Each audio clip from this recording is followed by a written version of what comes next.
Chairman PTI की वर्जिश की साइकिल अडयाला जेल के बाहर पहुंचा दी गई है। सुप्रिंटेंडेंट अडयाला जेल ने अदालत के तहरीरी फैसले तक साइकिल फराहमी से रोक दिया है। चेयरमैन पीटीआई की जानिब से वर्जिश के लिए साइकिल की इस्तदा की गई थी और अब साइकिल अडयाला जेल के बाहर पहुंचा दी गई है, मगर सुप्रिंटेंडेंट अडयाला जेल ने अदालत के तहरीरी फैसले तक साइकिल फराहमी से रोक दिया है। फरजाना सदीक हमारे साथ मौजूद हैं। फरजाना सदीक, साइकिल पहुंचा दी गई है अडयाला जेल?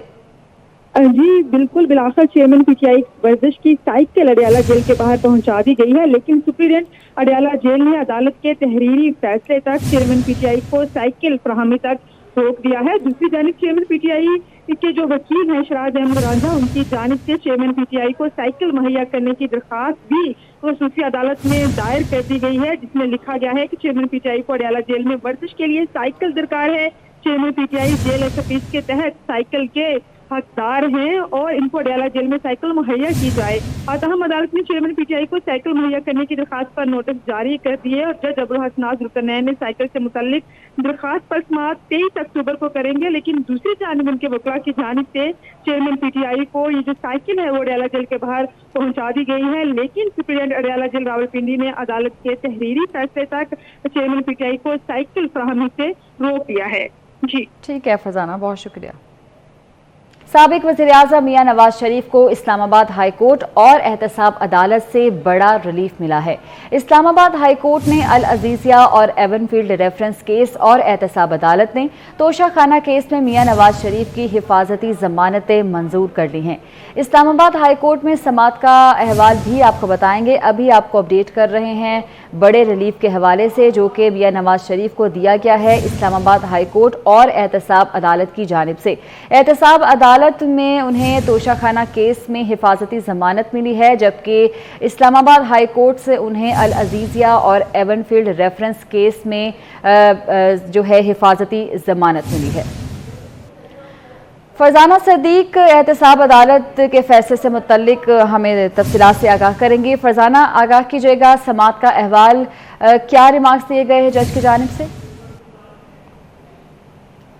जी बिल्कुल, आज एहतसाब अदालत के जज मोहम्मद बशीर ने इस केस की समाअत की। गुज़िश्ता रोज़ नवाज शरीफ के वकला की जानिब से उनकी जो वारंट गिरफ्तारी है उनको मुअत्तल करने की इस्तदा की गई थी और उसको आज के लिए मुकर्रर किया गया था। आज नवाज शरीफ के वकील काजी मिसबा और नायब प्रोसिक्यूटर अदालत में पेश हुए। वकील काजी मिसबा की जानिब से कहा गया कि नवाज शरीफ 21 अक्टूबर को पाकिस्तान आ रहे हैं, तमाम तर केसेस का सामना करना चाहते हैं, सरेंडर करना चाहते हैं, लिहाजा उनकी जो वारंट गिरफ्तारी है उनको दायमी तौर पर मुअत्तल किया जाए। जिसके बाद अदालत की जानिब से पूछा गया कि जो बाकी मुल्ज़मान थे उनका क्या बना, खासतौर पर आसिफ अली जरदारी का भी नाम ले गया। जिसके बाद वकला ने अदालत को बताया कि आसिफ अली जरदारी और दीगर भी प्लीडर के जरिए अदालतों में पेश होते रहे हैं, ताहम नैब को अभी तक इनकी गिरफ्तारी मतलूब नहीं है। नैब प्रोसिक्यूटर की जानिब से भी काजी वकील मिसबा उनकी बयान की हमायत की गई और कहा गया कि वो भी यही चाहते हैं कि नवाज शरीफ के जो वारंट गिरफ्तारी हैं दायमी वो मुअत्तल कर दिए जाएँ, ताकि 24 अक्टूबर को वो खुद अदालत में पेश हुए और तमाम तर केसेस का सामना करें। मजीद अदालत की जानिब से ये भी पूछा गया कि क्या हाई कोर्ट में उनकी बेल दायर की गई है, जिस पर वकला ने बताया कि नैब तोशाखाना केस में चूँकि वो सजा याफ्ता नहीं है, अभी सिर्फ मुल्ज़म है और ये केसेस भी उन पर तब बनाए गए जब वो बैरून मुल्क में थे। उनके जाने के 4 माह बाद ये तोशाखाना केस है, इसकी दरख्वास्त उन पर दायर हुई थी, लिहाजा वो वापस आना चाहते हैं। जिस पर अदालत ने मजीद उनसे पूछा कि नवाज शरीफ गए क्यों, जिस पर वकील ने कहा कि तिबी बुनियादों पर वो गए हैं, उनको कुछ मेडिकल सहूलियत चाहिए थी, वो तमाम तर उस रिकॉर्ड के साथ रख दिया है जो रिकॉर्ड अदालत में पेश किया गया है। जिसके बाद अदालत की जानिब से नैब से भी रिकॉर्ड मंगवाया गया। तहम वकला ने इस केस में इसहाक डार केस का भी हवाला दिया कि वो भी मतलूब थे, लेकिन उन्होंने अपनी दायमी जो उनके वारंट है वो मुअत्तल हुए। उसके बाद वो अदालत में पेश हुए और अपने केसेस का अभी तक ताहाल सामना कर रहे हैं। जिसके बाद अदालत की जानिब से वो फैसला महफूज कर लिया गया था। तहम 30 से 40 मिनट के बाद इस फैसले को सुना दिया गया, महफूज फैसले को, और अदालत ने नवाज शरीफ के 24 अक्टूबर तक जो दायमी वारंट थे वो मुअत्तल कर दिए और वकला को ये हदायत की गई सख्ती से बार बार अदालत की जानिब से कि 24 अक्टूबर को एहतसाब अदालत में उनकी हाजिरी यकीनी बनाया जाए और 24 अक्टूबर को वह हर सूरत अदालत में पेश हों। तो हम अब 24 अक्टूबर तक नवाज शरीफ को रिलीफ दे दिया गया है और अब 24 अक्टूबर को ही एहतसाब अदालत में उनके पेश होने के इम्कानात भी हैं। जी ठीक है फरजाना, आप हमारे साथ ही रहेगा। रोजीना अली भी हमारे साथ हैं। इस्लामाबाद हाई कोर्ट की जानिब से भी उन्हें बड़ा रिलीफ मिला है। रोजीना बताइएगा, समाअत का अहवाल क्या रहा, क्या रिमार्क्स दिए गए हैं? जी बिल्कुल, देखिए इस्लामाबाद हाई कोर्ट में भी अल अजीज़ी और एवन फील्ड रेफरेंस में नवाज शरीफ की हिफाजती ज़मानत की जो दरख्वास्तें दायर की गई थी उन पर समाअत करते हुए आज उन्हें यहाँ से भी रिलीफ मिल गया है और अदालत ने 24 अक्टूबर तक हिफाजती ज़मानत मंजूर की है। नवाज शरीफ को एयरपोर्ट पहुँचने पर गिरफ्तारी से रोकने की हिदायत जारी की हैं। इस्लामाबाद हाई कोर्ट ने नैब प्रोसिक्यूटर भी अदालत में पेश हुए और उन्होंने भी नवाज शरीफ के हक में दलाइल दिए, जिस पर चीफ जस्टिस ने इस्तफसार भी किया कि कहीं आप अपने बयान से मुकर तो नहीं जाएंगे, जिस पर उन्होंने कहा कि नहीं, अगर मुल्जिम पेश होना चाहे अदालत में तो बिल्कुल मौका फराहम किया जाता है। तहम बहुत ही मुख्तसर कार्रवाई के बाद जो है अदालत ने यह अहकाम जारी किए कि नवाज शरीफ को एयरपोर्ट पर गिरफ्तार ना किया जाए और 24 अक्टूबर तक उनकी हिफाजती ज़मानत मंजूर की गई। नवाज शरीफ की जो लीगल टीम है वो काफ़ी खुश नज़र आ रहे थे और उनसे जब इस बारे में बात की कि अब तो नवाज शरीफ को यहाँ से रिलीफ भी मिल चुका है, तो अब आगे क्या लाहे अमल होगा, क्योंकि अब अदालत से रिलीफ मिलने के बाद वो कहाँ पर जाएंगे, तो उन्होंने बताया कि कानूनी टीम से अभी मजीद उनकी मुशावरत होनी है। तो नवाज शरीफ आएंगे बिल्कुल इस्लामाबाद, वो लैंड करेंगे और कानूनी टीम से मुशावरत के बाद फिर वो लाहौर रवाना हो जाएंगे। जी रुमैल इलियास मीनार पाकिस्तान से हमें रिपोर्ट करेंगे। रुमैल बताइएगा, क्या तैयारियां की गई हैं यहाँ पर? जी बिल्कुल, मुस्लिम लीग नून के कायद मियां मोहम्मद नवाज शरीफ के इस्तकबालिया जलसे की जो तैयारियां हैं वो अब आखिरी मराहिल में दाखिल हो चुकी हैं। मैं इस वक्त ग्रेटर इकबाल पार्क मीनार पाकिस्तान में मौजूद हूं, जहां पर मुस्लिम लीग नून की जानिब से मीनार पाकिस्तान के साए तले 120 फीट लंबा और 40 फीट ऊंचा जो कंटेनर है वो सजा दिया गया है। जबकि मैं अपने कैमरामैन से कहूँगा कि अगर आपको दिखा सकेंगे कि इस जो इस्तकबालिया जलसे को इंशाल्लाह फिर से सब ठीक करेगा नवाज शरीफ का उन्वान दिया गया है।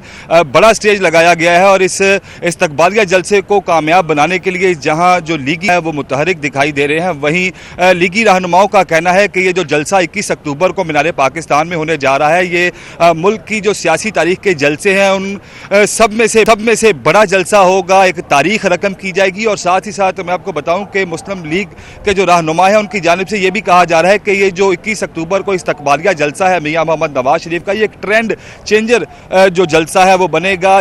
सियासी जलसों की जो तारीख है, जो उसके अंदाज हैं, उसको बदला जाएगा। और यहाँ पर मैं कंटेनर पे जो स्टेज लगाया गया है, इसकी ये खासियत मैं आपको बताऊं कि ये सबसे बड़ा अब तक के जो जलसे हुए हैं कंटेनर स्टेज लगाया गया है। यहाँ पर एक नई जिद्दत ये की गई है कि स्पीच एनक्लोजर भी यहाँ पर बनाया गया है। जो कायदीन है और मियां मोहम्मद नवाज शरीफ हैं, वो उनकी खताबात के लिए एक स्पीच एनक्लोजर बनाया गया है, जो कि इस कंटेनर स्टेज से बिल्कुल हट के बनाया गया है। तकरीबन 15 से 20 फीट तक ये स्पीच एनक्लोजर जो है वो ये बनाया गया है। इस पर बुलेट प्रूफ जो कैबन है वो रखा जाएगा और बुलेट प्रूफ कैबन में जो तकारीर हैं वो की जाएंगी। मुस्लिम लीग नून के कायदीन की जानिब से मुख्तसर जो तकारीर हैं वो की जाएंगी। जो क़यादत है नून लीग की, जिनमें मियां मोहम्मद शहबाज शरीफ हैं, मरियम नवाज़ हैं, हमजा शहबाज हैं, ख्वाजा साद रफ़ीक हैं, राना सनाउल्लाह हैं, ख्वाजा आसिफ हैं, उन समेत दीगर जो कायदीन हैं वो यहाँ पर तकारीरें करेंगे। मगर जो ही मियां मोहम्मद नवाज शरीफ एयरपोर्ट से यहाँ पर पहुँचेंगे तो फौरी तौर पर उनका जो खिताब है वो आवाम से करवाया जाएगा। और जब मियां मोहम्मद नवाज शरीफ इस पंडाल में पहुँच जाएंगे तो कारकुनान को बहुत ज़्यादा इंतज़ार नहीं करवाया जाएगा। लीगी रहनुमा और इंतज़ामिया का कहना है कि फौरी तौर पर जो मियां मोहम्मद नवाज शरीफ हैं वो अपने कारकुनान से खिताब करेंगे, उनको मुआशी एजेंडा देंगे, तरक्की और खुशहाली का जो एजेंडा है वो दिया जाएगा, जिसको सुनने के लिए जो मुस्लिम लीग नून के कारकुनान हैं वो बेताब हैं। जी चीफ जस्टिस ने इंतखाबात और फौजी अदालतों के केस मुकर्रर करने का इंदिया दे दिया। सुप्रीम कोर्ट में पाक अरब रिफाइनरी मुलाजमीन केस में इल्तवा देने पर चीफ जस्टिस ने रिमार्क्स दिए कि मुलाजमीन ने इस्तदा की कि पाक अरब रिफाइनरी मुलाजमीन का केस 15 दिन के बाद मुकर्रर कर दें। चीफ जस्टिस ने कहा कि सुप्रीम कोर्ट में आम इंतखाबात और सिविलियंस के फौजी अदालतों में ट्रायल के केस मुकर्रर होने वाले हैं। सुप्रीम कोर्ट में मुश्किल मुकदमात आने वाले हैं, जिस दौरान दीगर केसेस सुनना मुश्किल होगा। इस केस को 2 माह बाद मुकर्रर करेंगे। सुप्रीम कोर्ट ने पाक अरब रिफाइनरी के केस को 2 माह के लिए मुलतवी कर दिया है।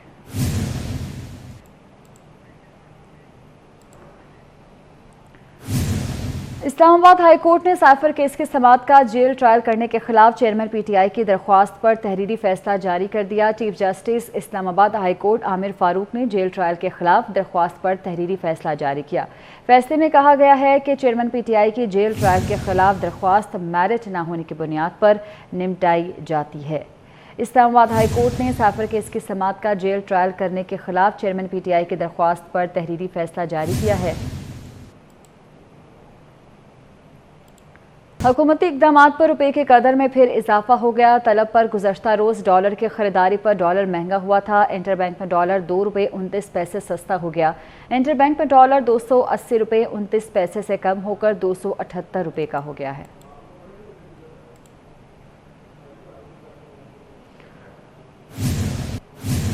पाकिस्तान में गाड़ियां बनाने वाली तीनों कंपनीज होंडा अटलस, पाक सुजुकी और टोयोटा बनाने वाली इंडस मोटर का प्लांट आर्जी बंद करने का ऐलान। कामाल की कमी और पार्ट्स की कमी पर प्लांट आर्जी तौर पर बंद किया गया है। तीनों कार बनाने वाली कंपनीज ने पाकिस्तान स्टॉक एक्सचेंज को इस हवाले से आगाह कर दिया है।